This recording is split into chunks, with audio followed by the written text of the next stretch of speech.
AP CM Jagan పై రాయిదాడి కేసులో నిందితులను arrest చేశారు. అజిత్ సింగ్ నగర్ వడ్డేర కాలనీకి చెందిన 17 ఏళ్ల బాలుడిని A1 గా నిర్ధారించారు. A2 గా టీడీపీ కార్యకర్త వేముల దుర్గారావును గుర్తించారు.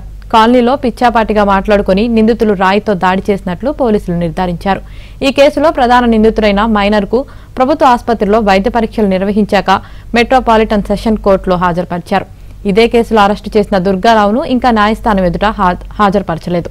దాంతో అతడి కుటుంబ సభ్యులు ఆందోళన చెందుతున్నారు. దుర్గారావు ఆచూకీ చెప్పాలని డిమాండ్ చేస్తున్నారు.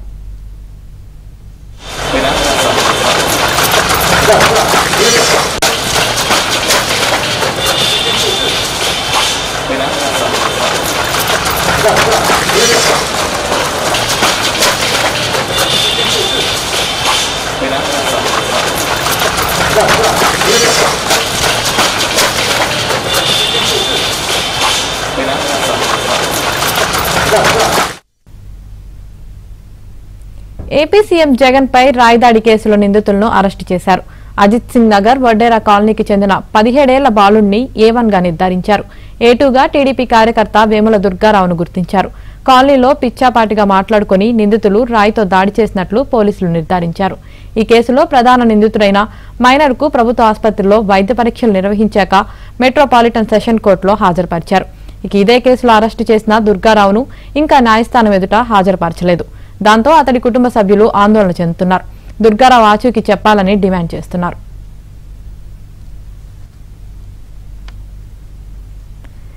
ఏపీ సీఎం జగన్ పై రాయిదాడి కేసులో నిందితులను అరెస్ట్ చేశారు. దీనికి సంబంధించి పూర్తి సమాచారం మా ప్రతినిధి ప్రసాద్ లైవ్ లో అందిస్తారు. ప్రసాద్, యామిని ముఖ్యమంత్రి జగన్మోహన్ రెడ్డిపై రాయిదాడి ఘటన రాష్ట్ర వ్యాప్తంగా సంచలనం కలిగించింది. ఈ నెల 13వ తేదీన సిద్ధయాత్రలో భాగంగా విజయవాడ సెంట్రల్ నియోజకవర్గంలో ఆయన పర్యటిస్తూ ఉండగా సింగనగర్ ప్రాంతంలోని ఆయన స్టేడియం సమీపంలో వచ్చే సమయంలో అకస్మాత్తుగా జనం మధ్యలో నుంచి ఒక రాయి వచ్చి జగన్మోహన్ రెడ్డి నుదుట గాయం చేయడంతో కూడా పక్కనే ఉన్న వెల్లంపల్లి శ్రీనివాసరావు కంటికి కూడా తగిలింది. దీంతో ఇద్దరు కూడా గాయపడ్డారు. అయితే ఈ ఘటన జరిగిన కొద్ది నిమిషాల్లోనే మాజీ ముఖ్యమంత్రి తెలుగుదేశం పార్టీ అధినేత చంద్రబాబు నాయుడు ఈ దాడి చేయించారంటూ వైసీపీ నాయకులు పెద్దగా ట్రోల్ చేయడం జరిగింది. దీంతో పెద్ద ఎత్తున రాజకీయ దుమారం కూడా రేగింది. ఎందుకంటే ఘటన జరిగింది ఏ విధంగా జరిగిందో, ఎవరు చేశారో, ఎందుకు చేశారో తెలియకుండానే వైసీపీ నాయకులందరూ కూడా వరుసగా క్యూలు కట్టి మరి మాజీ మంత్రులు ఎమ్మెల్యేలు అందరూ కూడా క్యూలు కట్టి మొత్తం చంద్రబాబు కుట్రగా అభివర్ణిస్తూ జగన్మోహన్ రెడ్డికి వస్తున్న విశేష ప్రజాదరణ చూసి ఓర్వలేక ఈరోజు దాడి చేయించారంటూ విమర్శలు వర్షం కురిపించారు. దీనిపై అదేవిధంగా తెలుగుదేశం పార్టీ నాయకులు కూడా ఎన్నికల సంఘాన్ని కలిసి నిష్పక్షపాతంగా దర్యాప్తు చేయించి ఎవరైతే దోషులు ఉన్నారో వారిపై చర్యలు తీసుకునే విధంగా చూడాలని కూడా విజ్ఞప్తి చేసిన పరిస్థితి.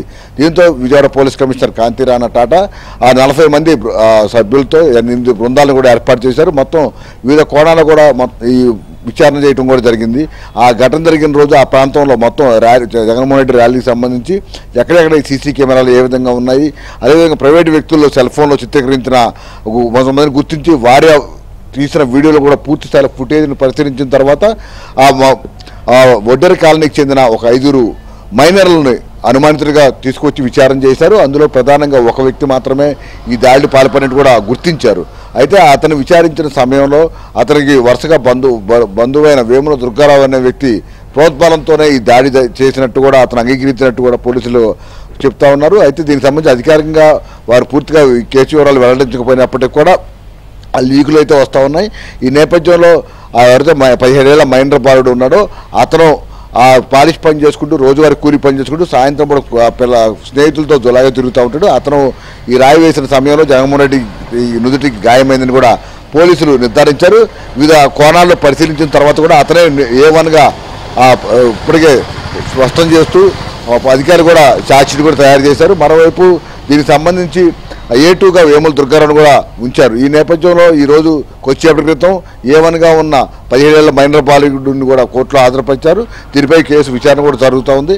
అయితే వేముల దుర్గారావుని ఇంతవరకు హాజరుపరచడంపై పలు అనుమానాలు వ్యక్తమవుతున్నాయి. ఎందుకంటే ఇప్పటికే రాజకీయంగా పెద్ద ఎత్తున దుమారం రేపిన నేపథ్యంలో అందులో వేముల దుర్గారావు అనే వ్యక్తి తెలుగుదేశం పార్టీ కార్యకర్తగా కూడా కొనసాగుతున్న నేపథ్యంలో ఒకవేళ తెలుగుదేశం పార్టీ ముఖ్య నాయకులు ప్రమేయం ఉన్నట్టు కూడా చూపించేందుకు కొంతమంది ప్రయత్నాలు చేసినట్టు కూడా ఆరోపణలు వెలువెత్తాయి. అయితే దీనికి సంబంధించి పోలీసులు మాత్రం ఎక్కడ ఈ కేసు వివరాలపై స్పష్టత ఇవ్వని పరిస్థితి కనిపిస్తూ ఉంది.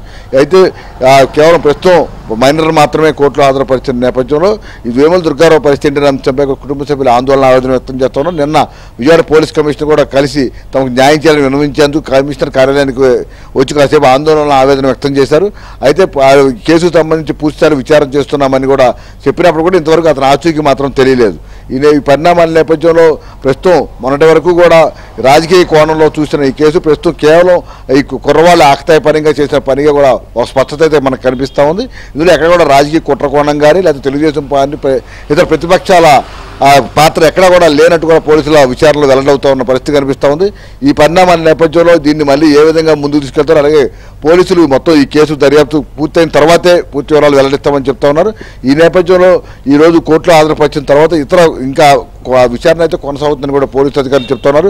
వేముల దుర్గారావు నుంచి ఎటువంటి సమాచారం వస్తుంది, ఎటువంటి స్టేట్మెంట్ రికార్డ్ చేస్తున్నారని చెప్పి కూడా ఇంకా స్పష్టత రావాల్సి ఉంది. ఒకవేళ అతను చెప్పిన అంశాలను బట్టి విచారణ కొంచెం ముందుకు కొనసాగే అవకాశం ఉందని కూడా తెలియవస్తుంది. మొత్తం మీద దాదాపు ఈ 4 రోజుల నుంచి కూడా రాష్ట్రీయ వ్యాప్తంగా పెద్ద ఎత్తున చర్చనీయాంశంగా మారినారు జగన్మోహన్ రెడ్డి పై రాయి దాడి ఘటనకు సంబంధించి కేవలం ఇది ఆకతాయిల పనిగా ఉన్న ప్రాథమికంగా పోలీసులు కూడా నిర్ధారిస్తూ ఉన్నారు. ఇందులో ఎక్కడ కుట్రకోణం లేదని కూడా చెప్తా ఉన్నారు. అయితే ఇంకా పోలీసులు మాత్రం ఈ కేసుకు సంబంధించి అధికారికంగా ఎటువంటి అంశాలు వివరాలు వెల్లడించిన నేపథ్యంలో ఇంకా అనేక అనుమానాలు తావిస్తూ ఉంది. ఈ రోజు రేపట్లో విజయవాడ పోలీస్ కమిషనర్ ఈ కేసుకు సంబంధించి పూర్తి వివరాలు వెల్లడించే అవకాశం ఉందని కూడా చెప్తా ఉన్న పరిస్థితి మనకు కనిపిస్తూ ఉంది. యామిని ప్రసాద్, మరి మనం చూసుకున్నట్లయితే A1 గా ఉన్న మైనర్ బాలుని కోర్టులో హాజరుపరిచారు. మరి ఇదే కేసులో అరెస్ట్ అయ్యి A2 గా ఉన్న దుర్గారావుని ఇంకా న్యాయస్థానం ఎదుట హాజరుపరచలేదు. మరి దీనికి గల కారణాలు ఏంటి? దీనికి సంబంధించి పోలీసులు ఏమంటున్నారు? ఈ ఘటన జరిగినప్పటి నుంచి కూడా ప్రధానంగా వైసీపీ నాయకులు మొదటి నుంచి కూడా వ్యూహాత్మకంగానే, ఎందుకంటే ఘటన ఎందుకు జరిగిందో తెలియదు, ఎవరు చేశారో తెలియదు, అసలు పోలీసులు కనీసం నిందితుడిని ఆచూకీ అనుకోలేదు, కనీసం రాయిని కూడా స్వాధీనం చేసుకోలేదు. అసలు ఏమీ తెలియక నేపథ్యంలోనే మొత్తం వరుస కట్టి రాష్ట్ర వ్యాప్తంగా ఏదో ఘటన జరిగిన విజయవాడ సెంట్రల్ నియోజకవర్గం కాదు, విజయవాడ పార్లమెంట్ పరిధిలో కూడా కాదు, ఈ మూల రాయలసీమ నుంచి ఉత్తరాంధ్ర వరకు మొత్తం వైసీపీ నాయకులందరూ కూడా క్యూలు కట్టి మరి చంద్రబాబు మీద నెపం నెట్టేందుకు, తెలుగుదేశం పార్టీ నాయకులు బాధ్యతలు చేసేందుకు తీవ్రంగా శ్రమించారని మనం చెప్పాలి. అందుకు తన అనుకూల మీడియాలను సోషల్ మీడియాలో కూడా విస్తృతంగా చంద్రబాబుపై ట్రోల్స్ కూడా చేసి జగన్మోహన్ రెడ్డిని చంపేస్తున్నాడు. ఎందుకంటే కేసు కూడా 307 సెక్షన్ కింద అత్యాయత్నం కింద కేసు కట్టారు. అంటే అక్కడ ఉన్న పరిస్థితులు ఇటీవల సిపి కూడా ఈ ప్రెస్ మీట్లో కూడా ఇదే అంశాన్ని ప్రస్తావించగా ఆ జరిగిన దాడి ఘటన చూస్తే రాయి ఏదైతే రాయి విసిరారో ఆ రాయి చాలా పదునైగా ఉంది. అది తగరరాజు చోట కనుక తగిలి ఉంటే, సున్నితమైన శరీర భాగాలపై తగిలి ఉంటే ప్రాణం కూడా పోయేదని, అందువల్ల తాము అత్యాయత్నం కింద కేసు కట్టామని కూడా ఆయన వివరణ కూడా ఇచ్చిన పరిస్థితి కనిపిస్తూ ఉంది. ఈ పరిణామాల నేపథ్యంలో తొలుత మైనర్లుగా 5 మైనర్లు అదుపులో తీసుకున్నప్పుడు కూడా పోలీసులు దీనిపై పూర్తి వివరాలు వెల్లడించేందుకు సుముఖత చూపించలేదు. అయితే ఒక రోజు తర్వాత, అంటే వీరి 5గురిని ఇంట్రాగేషన్ తర్వాత అందులో ఒక మైనర్ మాత్రం తప్పకుండా రాయి వేసినట్టు కూడా ఒక అంచనాకైతే వచ్చారు. ఆ తర్వాత ఇతను ఇచ్చిన సమాచారం దగ్గరకు అతనికి బంధువు అయిన వేముల దుర్గారావుని అదుపులో తీసుకున్నారు. వేముల దుర్గారావు ప్రధానంగా తెలుగుదేశం పార్టీ అంటే విజయవాడ సెంట్రల్ నియోజకవర్గంలో బోండా ఉమామేశ్వరరావు అభ్యర్థిగా ఇప్పుడు పోటీలో ఉన్నారు. మాజీ ఎమ్మెల్యేగా పనిచేశారు. అతనికి దగ్గరకు వస్తూ వెళ్తూ ఉంటారు, అతని దగ్గర ఉన్న నాయకులతో కలిసి తిరుగుతూ ఉంటాడు. ఈ నేపథ్యంలో వేముల దుర్గారావు ద్వారా బోండా ఉమా పేరు ఇరికిచ్చేందుకు కూడా ప్రయత్నాలు చేసినట్టు తెలుగుదేశం పార్టీ నాయకులు ఆరోపించారు. నిన్న బోండా ఉమామేశ్వరరావు కూడా ఏబిఎన్తో ప్రత్యేకంగా మాట్లాడి తనపై పోటీ నుంచి నేరుగా రాజకీయ ఎన్నికల క్షేత్రంలో తనను ఎదుర్కోలేక తనపై ఉద్దేశపూర్వకంగానే ఒక కుట్ర జరుగుతుందని కూడా ఆయన ఆవేదన వెలుబుచ్చిన పరిస్థితి అయితే మనం చూసాం. ఈ పరిణామాల నేపథ్యంలో ఇప్పుడు వేముల దుర్గారావుని ఈరోజు, ఎందుకంటే ఇప్పటికే A1గా మైనర్ బాలుని A2గా ఉన్న వేముల దుర్గారావు ఇద్దరిని కూడా పోలీసులు A1 A2గా చేసినప్పటికీ కూడా కేవలం కోర్టులో ఒక మైనర్ బాలుని పెట్టి వేముల దుర్గారావుని ఆధారపరచకపోవడం కానీ అనుమానాలు వ్యక్తమవుతున్నాయి. అంటే అతని నుంచి మరొక స్టేట్మెంట్ ఏమైనా తీసుకుంటారా, లేకపోతే బలవంతంగా ఇతర ఏమైనా పేర్లు చెప్పిస్తారా, లేదా ఇప్పుడైతే బోండామ ఏదైతే ఆవేదన వెలిబుచ్చారో లేదా అతని పేరు ద్వారా తద్వారా రేపు ఎన్నికల్లో అతనికి సంబంధించి ఇబ్బందులు పెట్టే అవకాశం ఉందనే అంశంపై కూడా తెలుగుదేశం పార్టీ శ్రేణులు కూడా ఆవేదన చేస్తున్నారు. ఈ పరిణామాల నేపథ్యంలోనే కొంతమంది వరలరామయ్య, దేవినేని ఉమా వంటి కొంతమంది ముఖ్య నాయకులు కూడా ఇటీవల ఎన్నికల కమిషనర్ను కలిసి మొత్తం రాష్ట్రంలో జరుగుతున్న పరిణామాలతో పాటు ఈ కేసుకు సంబంధించి కూడా ప్రత్యేకంగా ఎన్నికల సంఘం చొరవ చూపాలని కూడా విజ్ఞప్తి చేసిన పరిస్థితి కనిపిస్తూ ఉంది. నిన్న తెల్లవారుజామున వేముల దుర్గారావు ఇంటి నుంచి తీసుకెళ్ళినటువంటి కుటుంబ సభ్యులు కూడా ఏబిఎన్తో మాట్లాడి తమ ఆవేదన వెలిబుచ్చారు. ఇంతవరకు వారి ఆచూకీ గురించి కనీసం వారికి చూపించలేకపోవడంపై కూడా అనుమానాలు అయితే వ్యక్తమవుతా ఉన్నాయి. మరి అతనికి సంబంధించి ఈ రోజన్నా తీసుకొస్తారా లేదని కూడా అందరూ చర్చ నడుస్తుంది. మరోవైపు అబ్దుల్ సలీం అనే న్యాయవాది కూడా తెచ్చి వారెంట్ ఇవ్వాలని కూడా అతనికి సంబంధించి ఆచూకీ తెలపాలని కూడా కోర్టులో పిటిషన్ కూడా దాఖలు చేశారు. ఈ రోజు రేపట్లో ఈ మొత్తం సంబంధించి పోలీసు అధికారులు స్పష్టంగా వివరాలు వెల్లడిస్తే కానీ ఒక స్పష్టత వచ్చే అవకాశం లేదు. అప్పటిదాకా ఈ కేసుకు సంబంధించి అనేక అనుమానాలు అపోహలు వ్యక్తమవుతున్న నేపథ్యంలో పోలీసు అధికారులు వెంటనే స్పందించాలని కూడా అందరూ కోరుతున్న పరిస్థితి మనకు కనిపిస్తుంది.